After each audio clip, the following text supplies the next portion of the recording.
guys! It's me again, Aelskie! Welcome back to my channel!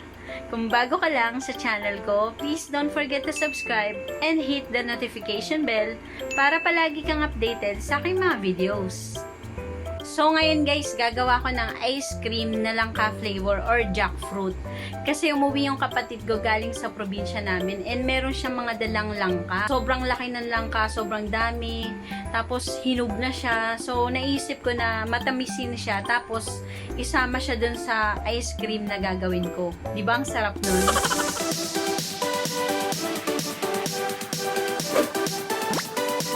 So guys, eto na ang tatlong main ingredients na gagamitin natin para sa ating ice cream na langka or jackfruit flavor.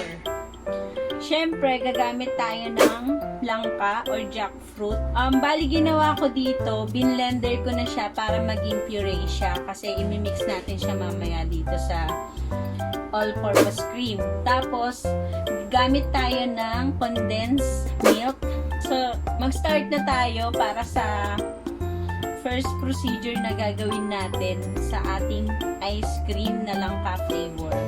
So, first, etong all-purpose cream, bali sinalin ko na siya sa isang lalagyan. Then, since wala akong hand mixer, gamit na lang tayo na wire whisk. So, yan, lang natin siya ng iwis hanggang sa umalas na siya or maging double yung texture niya. So, yan.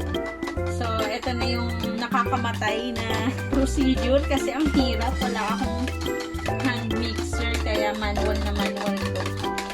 By the way guys, yung ginawa ko dito sa all-purpose cream, bali nilagay ko na siya sa chiller ng mga ilang oras para ma-chill siya. Ganun!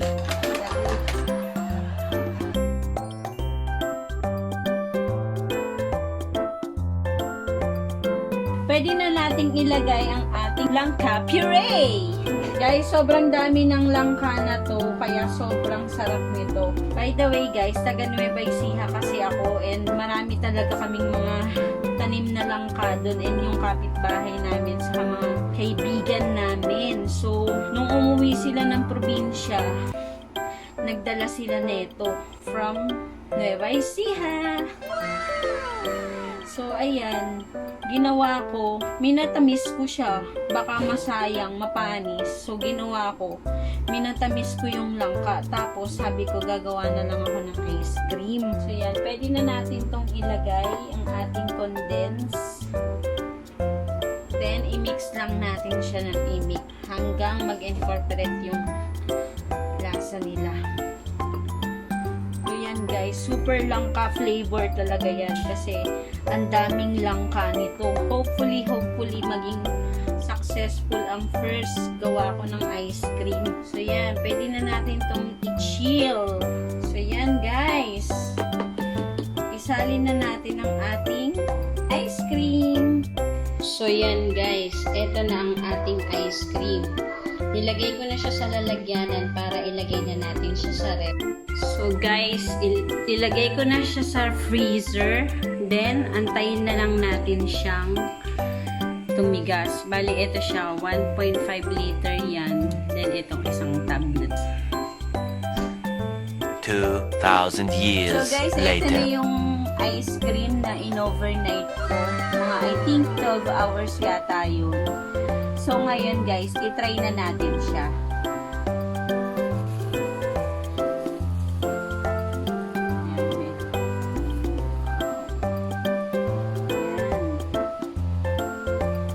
Daming langka.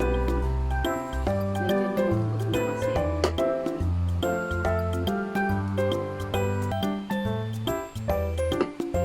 Yan, nakikita po yung langka.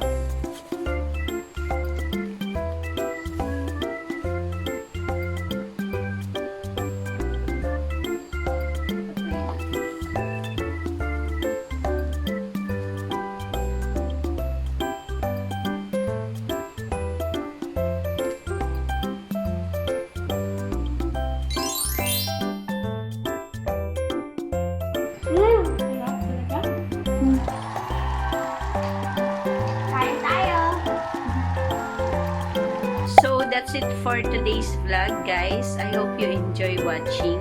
If you like this video, please give it a thumbs up, like, and subscribe. Bye!